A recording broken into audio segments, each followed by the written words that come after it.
Hello and welcome to Brothers Grappers.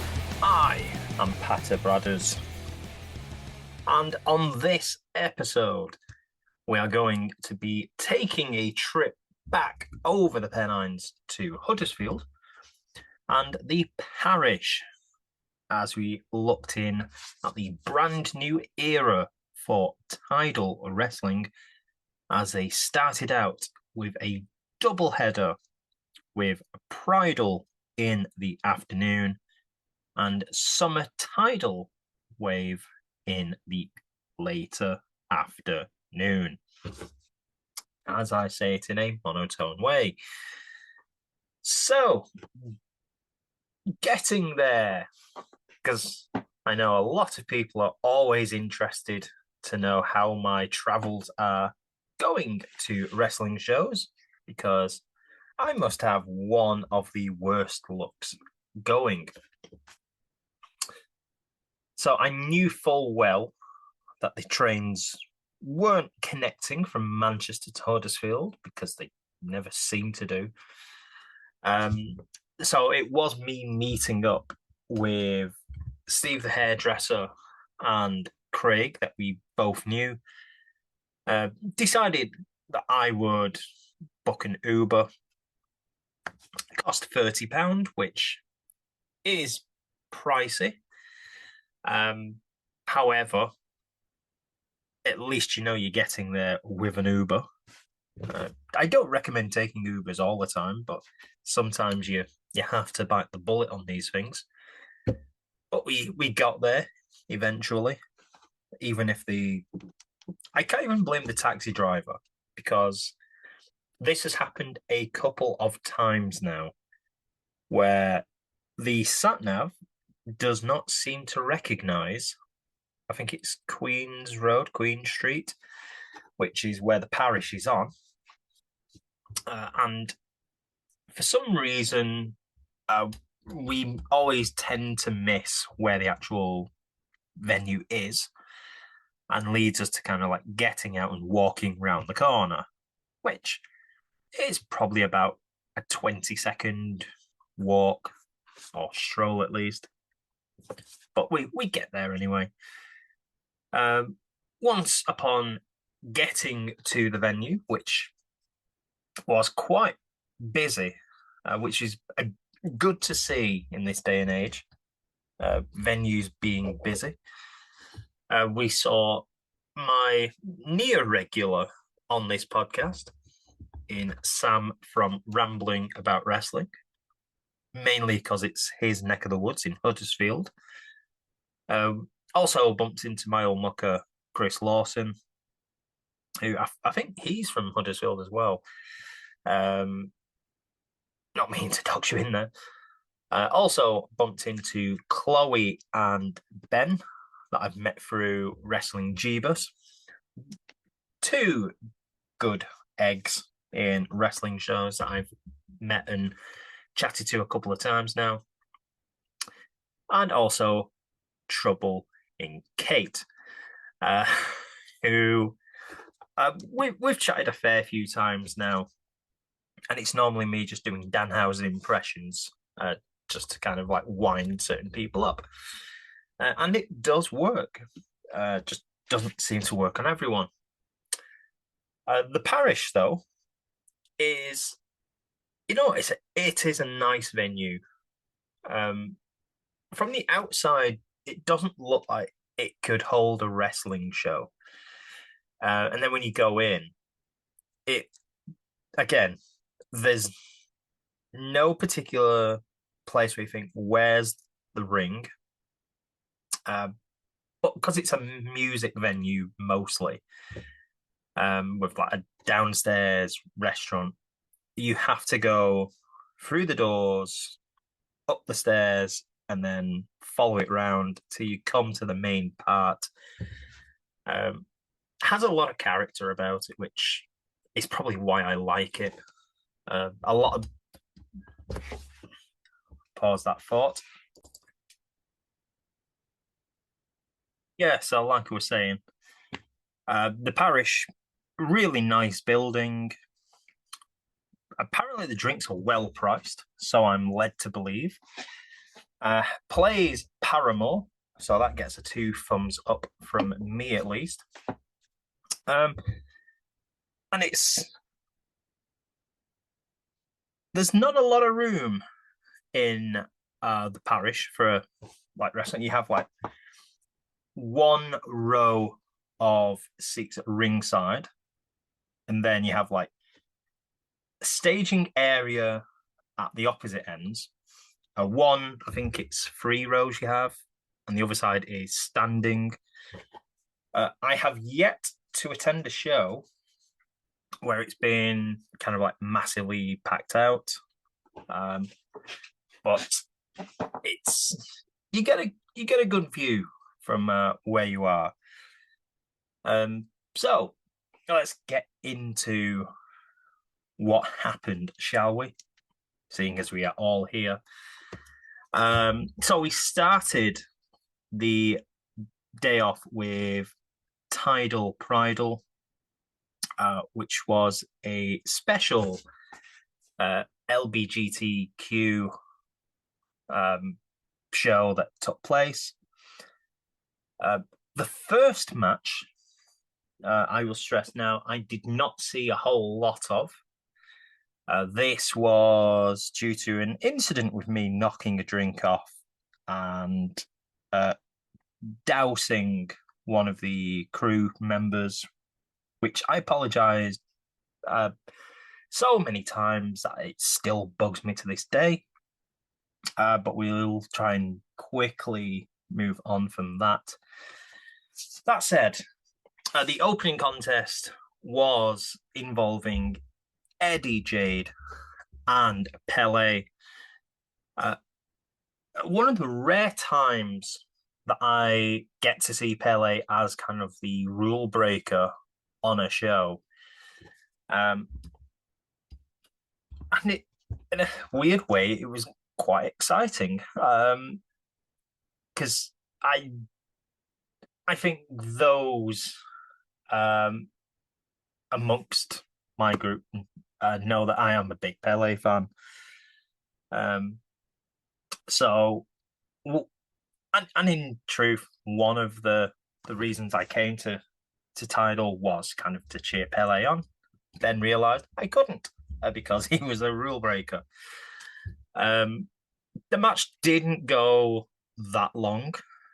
Well, it didn't seem to, at least, but both got a fair bit in. It does have to be said, the weather on the Sunday was unsurprisingly hot, because we were just coming out of the 30 plus heat wave that the UK had been experiencing.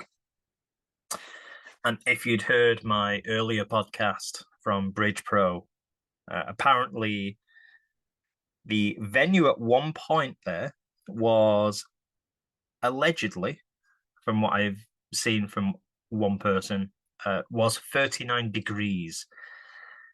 So yeah, it was a warm one on Friday night.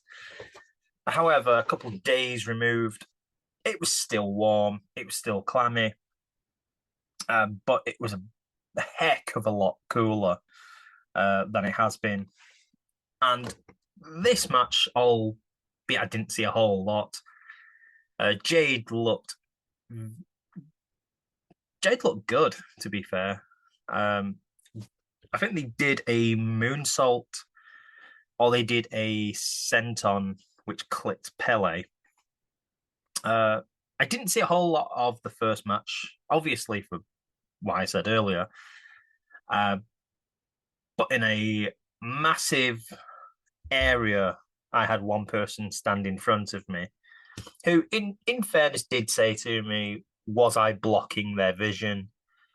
It was fine. And then very quickly realised I have to move. But in the end, Eddie Jade picked up the victory. Apologies, I don't know how it came about. But from what I saw, at least in the few minutes I did, it looked a good match. Whether Jade is like a newcomer, I don't know, but it did feel like Pele was kind of leading the match. So, and in fairness, I've seen matches that don't go on a whole lot, and they can be absolute off the train shambles. Also, off the rail shambles, I should say. Won't be off the train. But this was serviceable, as a friend of mine would say. We then moved to match number 2, which was Shea Monet taking on Mike Silvers. So this was a strange one as well, because there was not a definitive rule breaker in this contest. Silvers and Monet both gave off kind of like heelish vibes, if you like, but there wasn't a clear cut who was going to be like the baddie, if you like. I think as the match went on, I think Monet really did kind of like take that mantle on of being, okay, I will be more of the heelish person in this contest. And I think that's probably the wise option, because Shea is a standout when it comes to being the rule breaker in matches. Just really plays that role to perfection. I did put down that because there was no clear cut kind of like fan favorite in this, it did, bad guy in this, there was no, it hurt it slightly, but they did well to kind of like drag it back, I felt. Closing stages saw Monet being knocked to the outside, who then seemed to crawl under the ring for a time. No one knew why. Then manages to kind of like get from under the ring, gets thrown back inside the ring. I think we saw the referee being kind of like turned away, and at that point, Shea spat water in the face of Silvers and picked up a roll up to get the win. Again, a heelish thing to do, and in a way, it worked.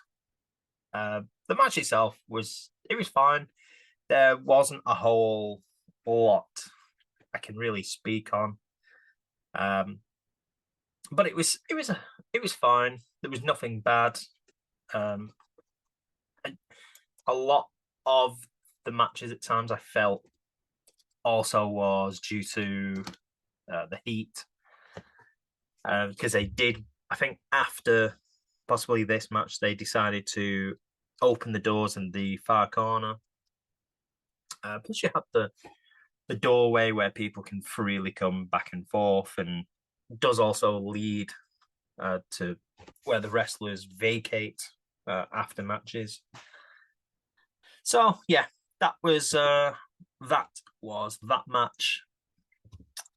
We then came to the main event of the first half, which was Lucy Couture with Alexander Lockhart and Lily Winter, the House of Kant, against Robin Rat.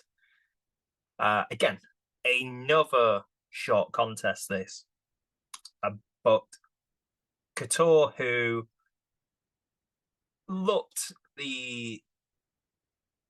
just looks an absolute star, personally. Every time I see her, she really does kind of like give off this aura of being an absolute star. Rat I had never seen before. I don't know if it's like a trainee or anything along the lines of that. Didn't get much in this contest, but when they did, it played into the contest.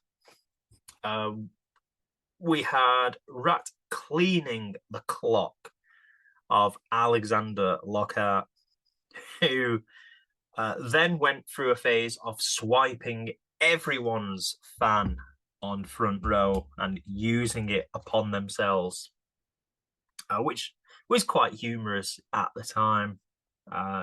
Definitely helped them cool down, you can say that. Rat fought back in the contest with I'm going to use a different term for this. It was a knee to the pectoral area, to put it one way. I think it was meant to be a knee to the face, but they did not hit the face. They hit another part.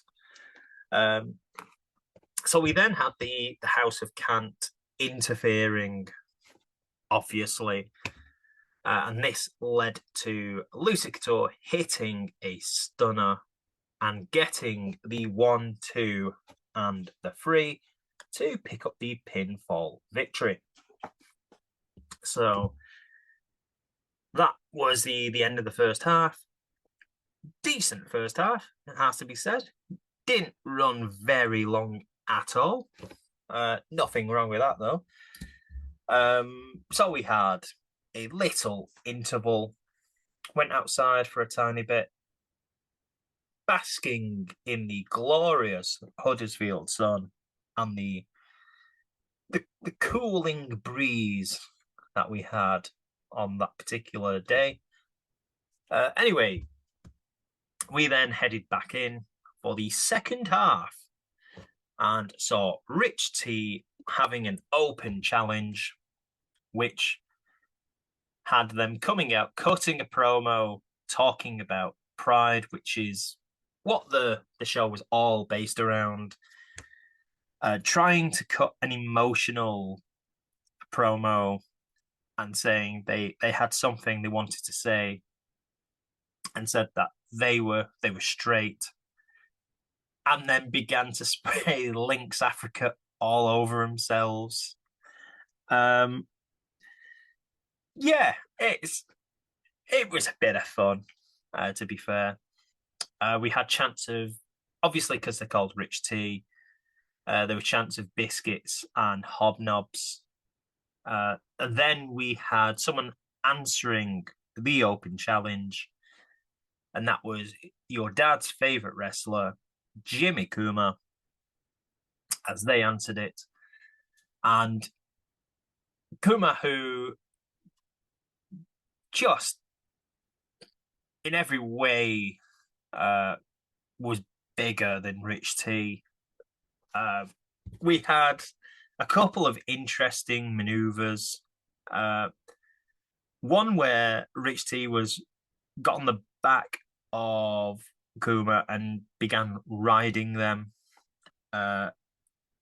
He tried to say that it wasn't gay, despite the fans kind of playing along with it and saying it was. We then had I can only describe his groin thrusts into the face of Kumar, and chance of that was gay. Rich T saying no, it wasn't. It was completely straight. This whole match was really kind of like a bit of like a comedic match. It felt, with like some serious graps entwined with it. Or someone tries to ask me a question. Where am I going? Oh yeah.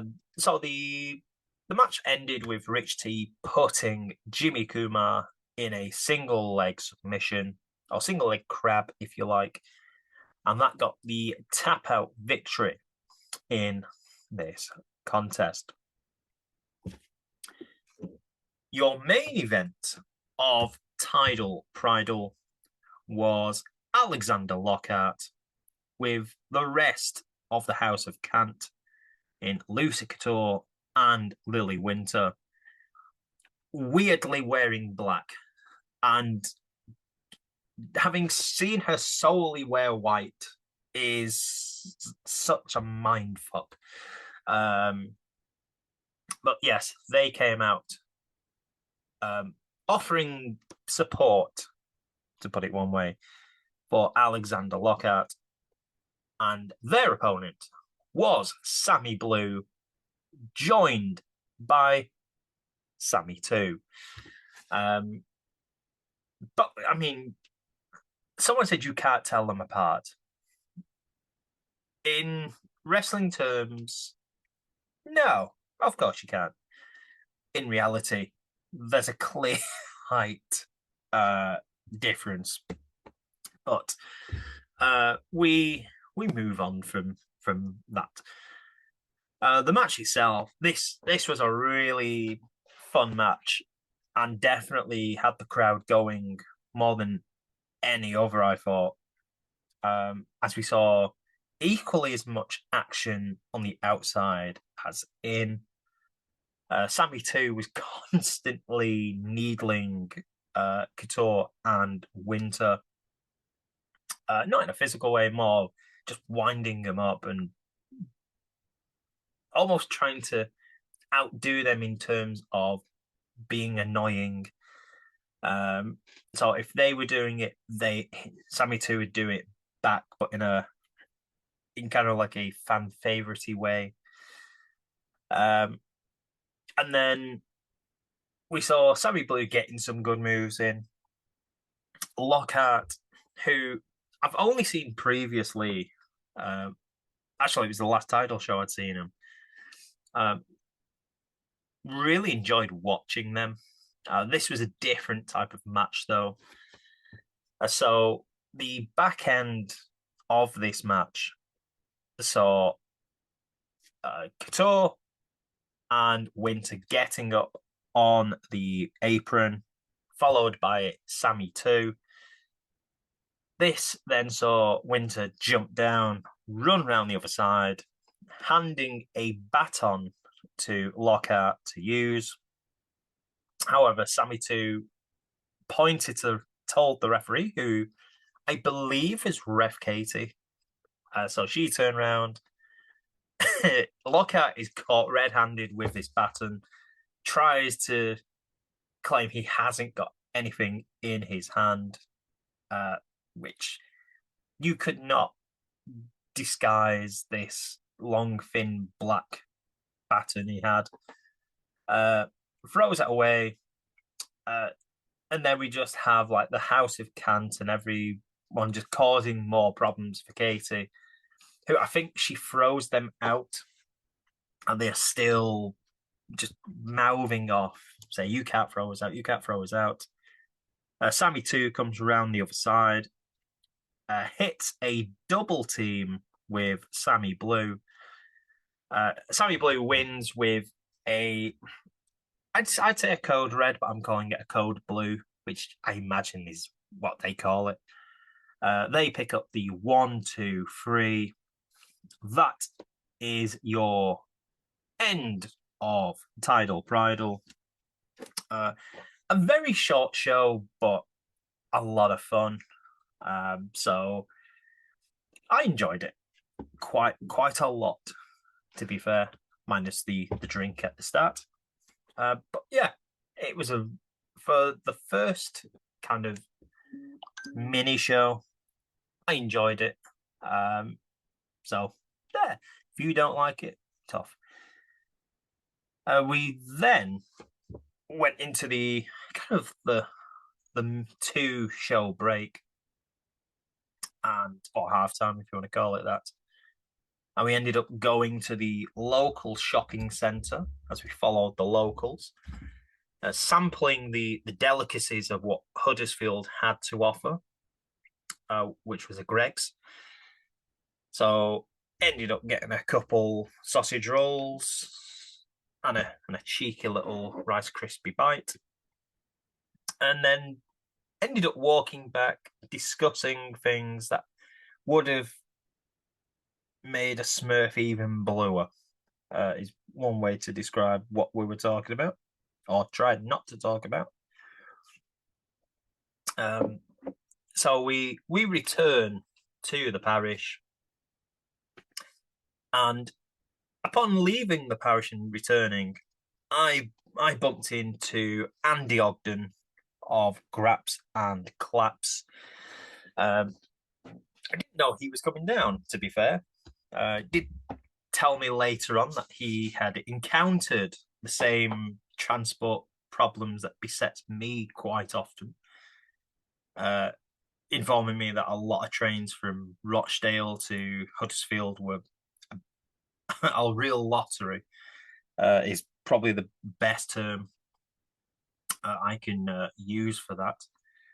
But we get into the main show, and this saw as your opening match for the TIDAL Tag Team titles, Mighty Wings in Wesley Nesarenko and Wing Commander Nash, as they took on Yorkshire Tough in HMD and Rogan.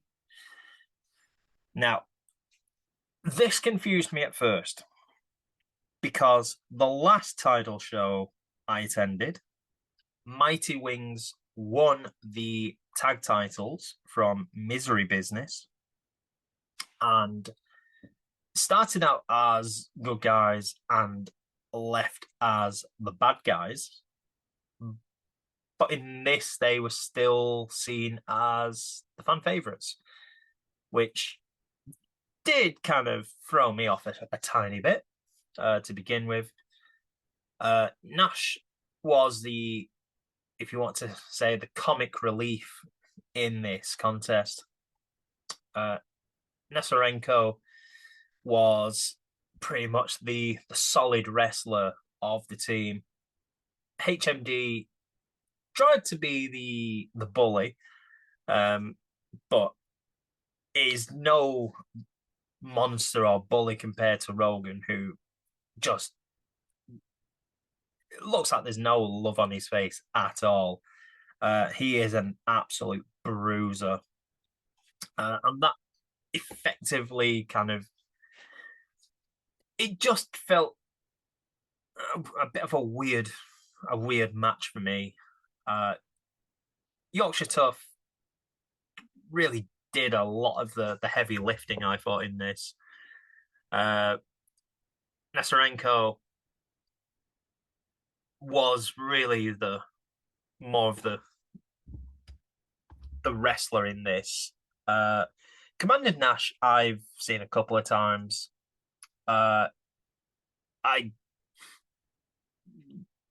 Yeah, not that I'm saying he's bad, but I just find it a bit hokey, is I suppose one way to put it. But then again, wrestling is very kind of like open. So if you don't like kind of like certain things, you don't have to like them. And this felt very much like a different. This felt like a buffet in a sense. Rogan being obviously the hard bastard. Nesarenko being the almost like the equal to Rogan. HMD not being the cowardly heel. Because I've said it before, I love HMD. I think he is an absolute star. And I think he's only going to get better and better. And in fairness, the one I didn't really care for was Nash. Just not for me. Probably is for everyone else, but just for me, just doesn't do a whole lot. But that's fine. That's all fine. We then had a roll up, as we had shenanigans in the lead up. HMD took the pinfall I think it was Nash rolled him up to retain the TIDAL tag team titles. After the match, though, we had two men come out and attacking the Mighty Wings. This was Jake O'Grady and KM Lane of Catch 22. They came out. Jake O'Grady, who has a slight look of the Young Bucks, it has to be said, just kind of like with the glasses and the sideburns and the long hair. They ended up stealing the TIDAL tag belts, and I've seen them since on Instagram posing with the tag title belts coming up escalators. It's going to be interesting to see what happens with them because on first viewing, I didn't think much, but having seen a couple of things since, I think this could be an interesting development for TIDAL. Apparently, they have been there before. Apparently, a few years ago. I know it was mentioned on the Graps and Claps one that apparently they came out and said, "Do you remember us?" And no one did. So that wasn't the best thing to shout at a crowd. But I think moving forward, I think these two will definitely improve the TIDAL tag division. Moving on to the next bout, which was Denzel Mack against Sick Bubblegum. This was a very, very short match. Sick Bubblegum came out singing their own theme song, which I actually thought was better than this match as a whole, if truth be told. Bubblegum, or Sick Bubblegum, because I can't use the other one for certain reasons. Very reminiscent of Dude Love, with the long hair, the glasses, the tie-dye from head to toe. And Denzel, who looked $1 million and does a whole lot. And this match was nothing really for me. And there wasn't a whole lot at all for me in this match, sadly. Wasn't particularly impressed with Sick Bubblegum. They just seemed to follow about the ring. Denzel Mack, though, did win with a beautiful frog splash, which kind of papered over to a degree this match. Just one of those you kind of overlook because it is not really a good match. The next encounter was Zandalo taking on Owen Burdock, to which we had a few rowdy people behind us who made a few questionable chants and comments. This match went very, very short. Obviously, Owen had a lot of those that were behind us were practically near enough his friends, I think. So loads of hugs with all of them. They're all shouting at Low. Not a whole lot I can really report on this match either. Low wins with a Death Valley driver. That really quietened down the Rowdies, who I think very shortly left after this contest. If they didn't, I think they stayed till the end of the next match. which was the TIDAL Iron Will Championship, originally scheduled to feature HT Drake, but unfortunately he was not in his wrestling attire. He was there though, because we saw him on his laptop down in the bar. So what we ended up with was still a triple threat, as Vusyk defended his Iron Will title against Sean Only and John. To which people of this podcast will know that we are big fans of John, who is a Future Shock. Can we say legend or legend at this point? To which, when the screen went blank, or white at least, and then just had John, Sam and me must have, I think we're the only two that lost our minds. Probably Lawson, maybe as well. Because we've seen him many times at Future Shock. It's hard to describe. It's a bit like I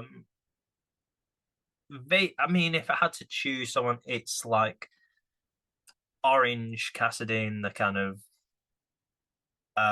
tries but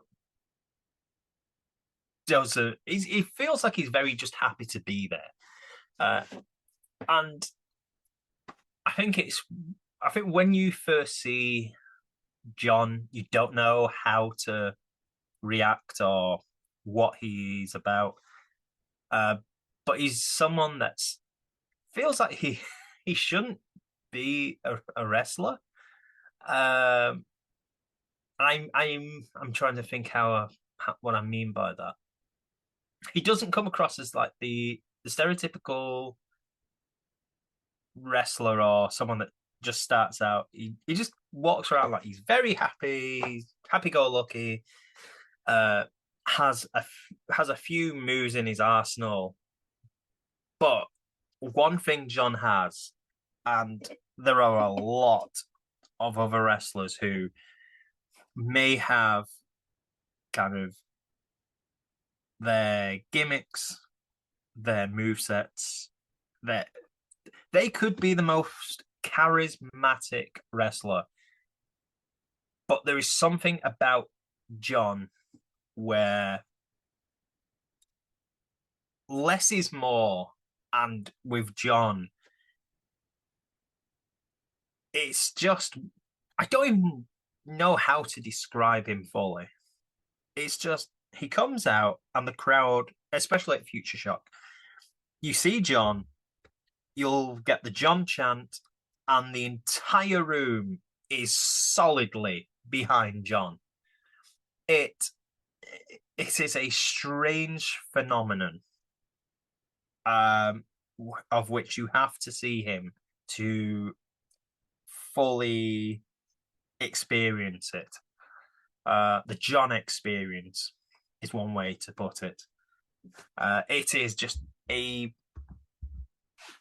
just simply don't know how to put it.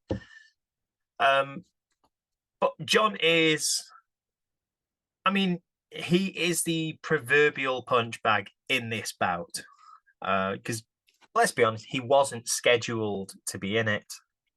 And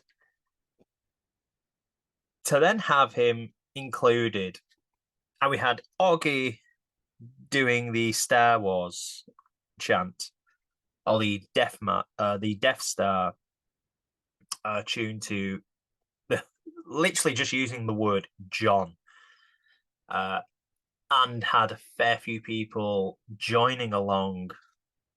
We hadn't even seen a wrestling move, and everyone is solidly behind John, who, well, I'll come back to a point we made after this match at the end. But John was effectively the fall guy in this contest. as Vusyk got him to tap out very quickly in this 15-minute contest. So Vusyk held a 1-0 lead. Sean only then picked up a pinfall to make it 1-1. Then you had me, Sam, and Oggy just coming out with chants for John. And then in the back end, with probably about 3 minutes ago,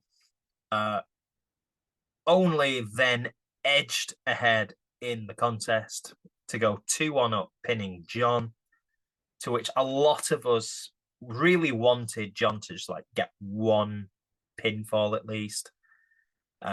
Sadly, that did not happen. And a fair few people have said it would have made this match even better if they had kind of like give John a win of any description. Vusyk then told everyone his plan going into the final 90 seconds, saying, all I have to do is get one more fall to draw level and I keep the title.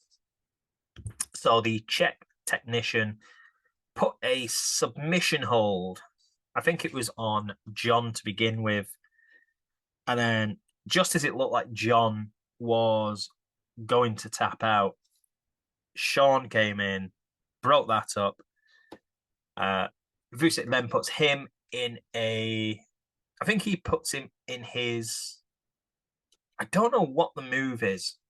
He basically crossed the legs over in like an X and then just sit back. I want to say it's a Czech cross, but I don't know if it is. My apologies, Vusyk, if you're listening. I know you're not, but he held on and held on. Time is ticking away. Only desperately clinging on to this one fall victory.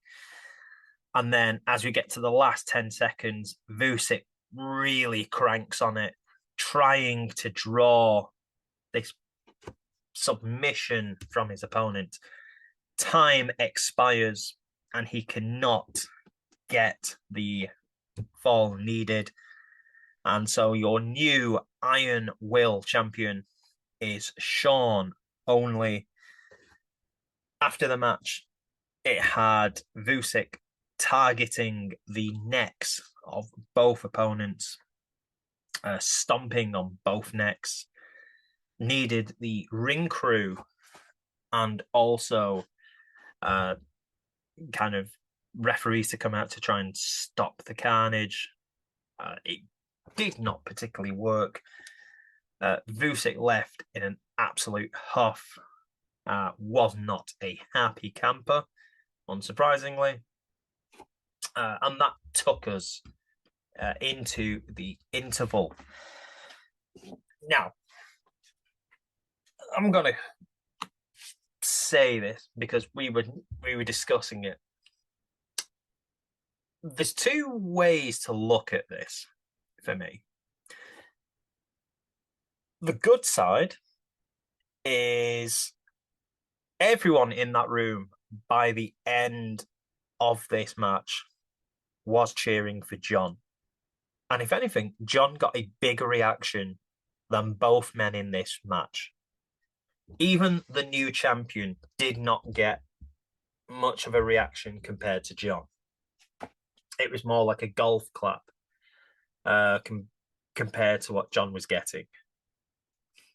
The only worry that I think Sam and me were discussing was because he was so over with the crowd, have we caused a Taz Royal Rumble situation where everyone's kind of like cheering for him, but in doing so, you kind of mess things up for him. I very highly doubt it, but we just felt that because it felt more like it was built between Vusyk and Sean only, no one really seemed to care about them two, as opposed to the member that had just been dropped in, effectively. But it was said on the Graps and Claps podcast that they have to bring John back now because of what's happened. And despite this being like a new era for Tidal, they could possibly have found a potential new hero by pure fluke in having John on the card, and could be an absolute star in that promotion now. Because I think Future Shock, he's a star to a degree, but I think with Tidal, he came across far more of one just in that 15 minutes. And in fairness, he didn't do much, if a lot at all, which again proves the whole theory of less is more. So that was easily a standout match of the day for different reasons. We then moved to the interval, as I say, and for the TIDAL Open challenge, Natalie Sykes defended against Lily Winter, who was actually in white now, and I felt more comfortable seeing her in white because I've just got to the stage where when I see Lily not in white, it doesn't seem right. It's like seeing your club hero wearing a different shirt. To put it one way, I suppose. Anywho, I am a big fan of both of Winter and Sykes. I've seen them on a fair few different shows now. They are two of the best Northern stars on the rise, in my opinion. I think Sykes is probably higher on the food chain, if you want to go by that. Let's not go food chain. Let's go Mortal Kombat chain, just to make it different. But this was a really good match. Didn't see all of it because I got distracted. Ironically, chatting about both these women, and with Oggy, just saying how good both of them are. We did see Sykes and Winter a few weeks ago in Future Shock, and that was a really solid, good match. One of the in a line of good opening contests, and at the time I thought that match was better than this. But thinking about it more and remembering more things about it, I would arguably say this might have just eclipsed the match at Future Shock. Because I think there was more about this than Future Shock, where it was kind of not thrown together, but it wasn't publicized. And this, the House of Kant are looking to take over. Sykes is the champion, and I think there has been a bit of a storyline thread that has been involved in this. So, as I say, really good contest. Natalie Sykes wins with a code breaker to retain her open title against Lily Winter and sees her title reign while I very quickly try and get the title reign up. Stands, as we speak right now, at a total of 411 days. So Sykes, I think, has the second longest reign in TIDAL Wrestling, and she does, behind the main champion, of who we will talk about in a wee bit later.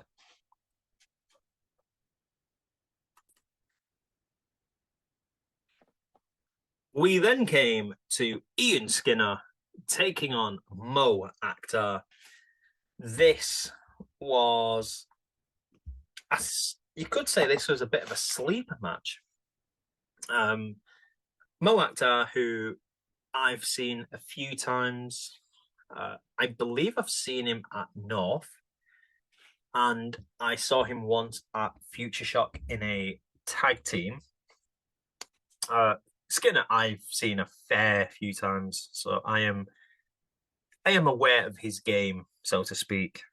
Mo Akhtar, this was a different Mo from what I have seen before, as he came out in almost like karate, martial arts gear, to which we had a heckle and a burn at the same time, where a fan shouted to Mo, "Is all you can do is kicks?" And Mo burned him to the ground with the reply, "Have you ever wrestled?" There was no coming back from that.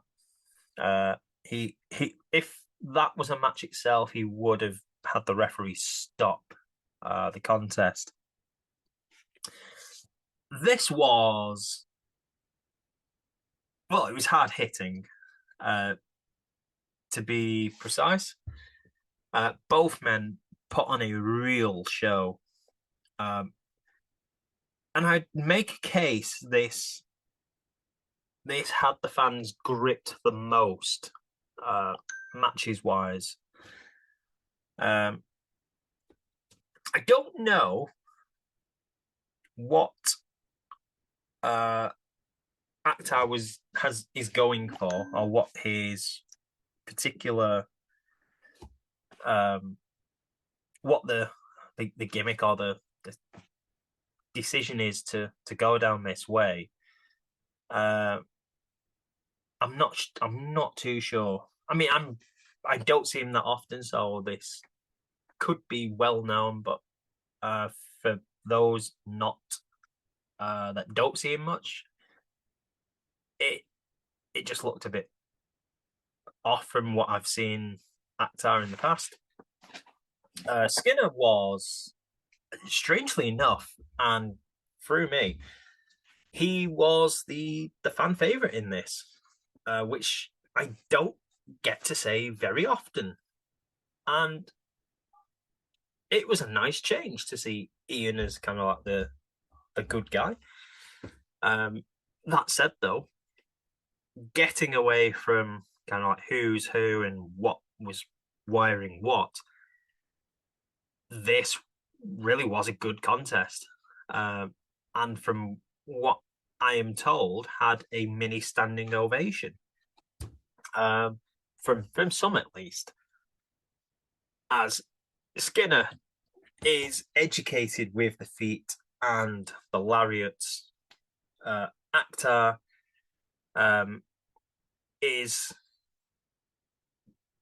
I'd say, slightly high flying, but is equally kind of can give it back as much as he takes it. I actually missed the ending of this match, because someone had sent me a text message, so I didn't see the actual ending of this contest. I do know Ian won, though, which will please penciled in Nikki. She is a big Skinner fan.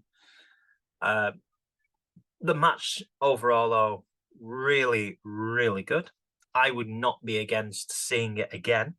I have to say that. Both of them put in a heck of a performance, and you can't say anything bad. Both men went out there, put on a hell of a match. I think also, either during this match or between these two, we had the breaking news that Augie shown me that Ben Stokes had retired from international cricket. So the question, where was you when Stokes retired from international cricket? I can say I was at the PARISH, which, I mean, it's not on the levels of where was you when Elvis died, but for some people, it's handy to know. Plus, I have an alibi if anything did happen. But we moved to our penultimate match of the day, and I mean, for me, this is a treat. This was a Manchester derby, if you like to go down that route. Well, Greater Manchester derby. Let's not go mad now. Tom Felwell, the Mancunian stallion, taking on Dynamite Lee Dawson. Oh dear Lord, this banged. So before we even got the contest underway, we had Danny Proper running to the ring. Well, I say run. He did about 3 mini gallops and then slid into the ring, attacking Lee Dawson from behind.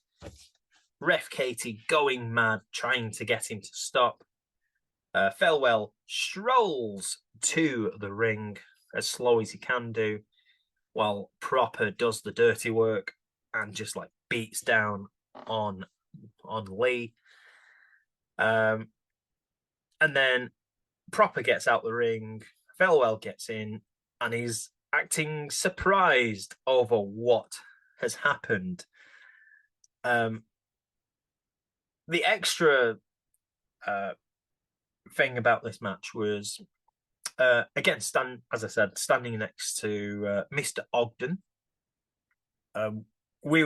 He kept making out that both of these were his 2 favourite boys in wrestling terms.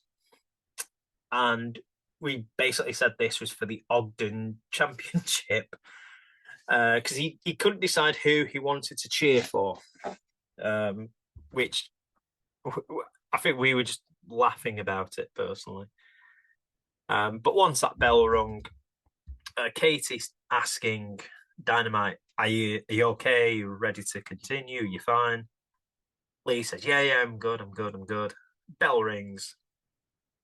Felwell comes running at him.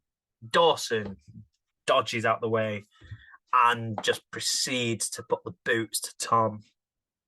This was a good little match, this. Dawson using speed, quickness, and high-flying moves to get the better of Tom.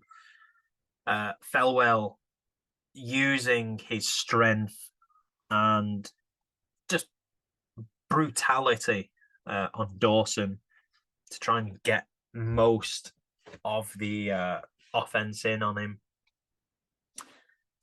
Proper, who was on the outside, always you felt was going to be the have the final say, you could say, in this contest, as we had Lee Dawson making the announcement while he unravelled his wrist tape, letting us know that he's going to light the fuse.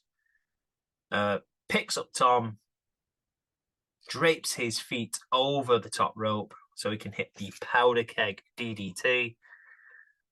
Proper knocks the feet off nonchalantly, then takes one to the mush from Dynamite.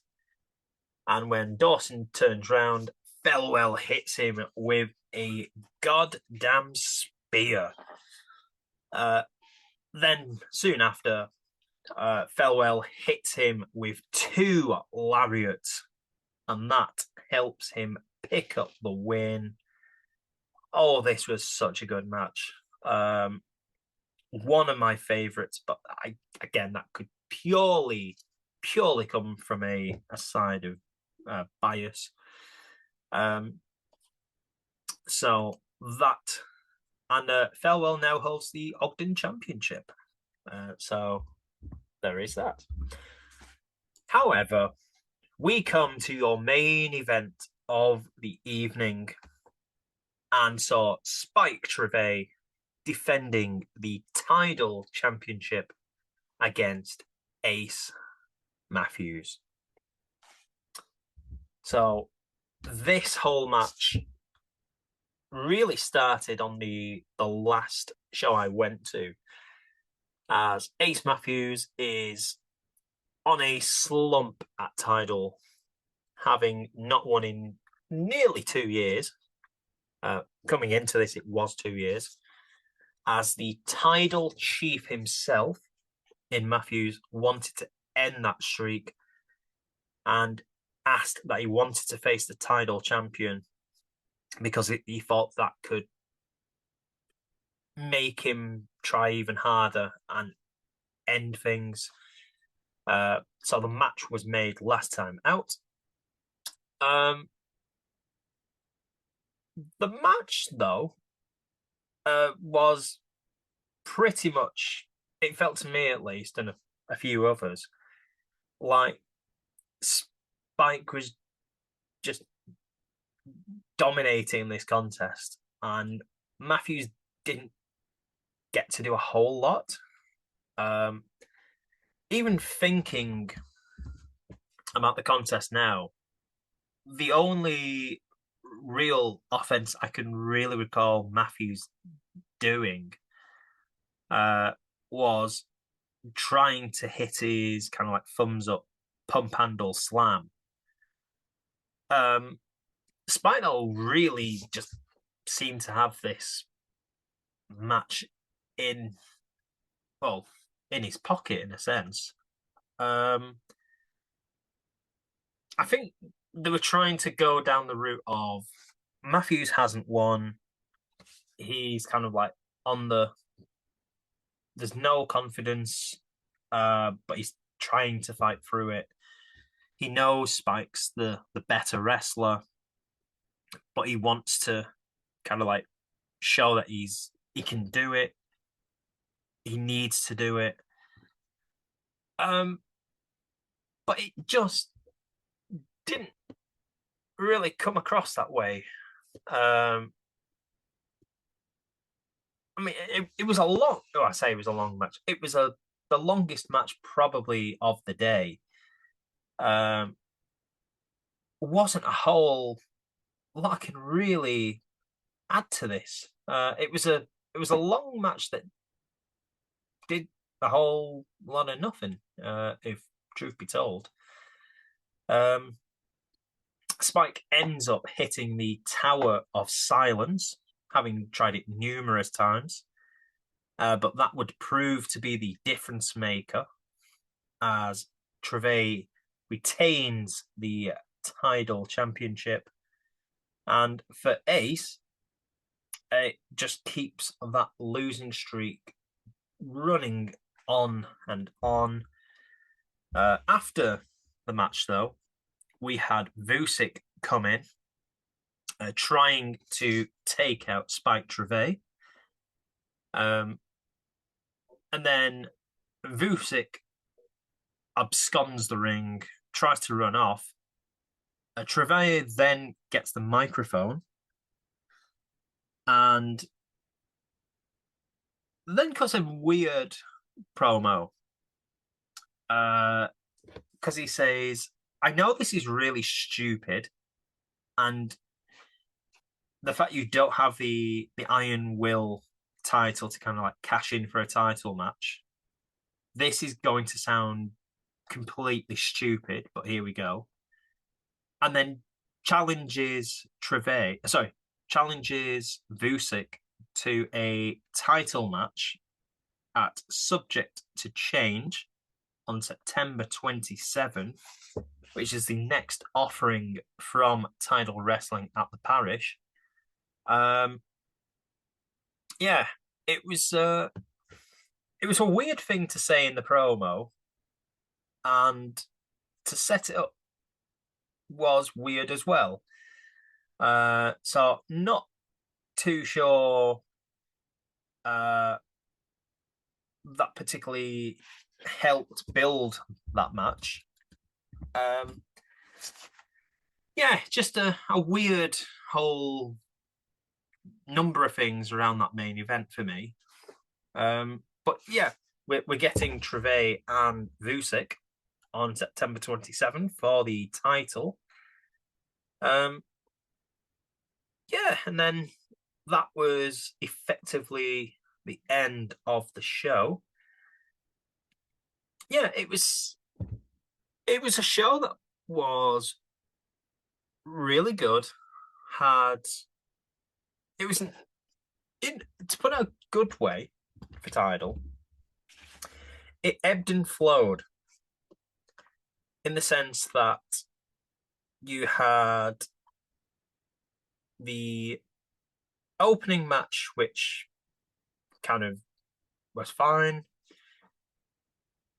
The second match did nothing really. I mean, the first half, now looking through the results, I'm probably looking at maybe the tag match was fine. The Iron Wheel Championship was probably the best of the first half.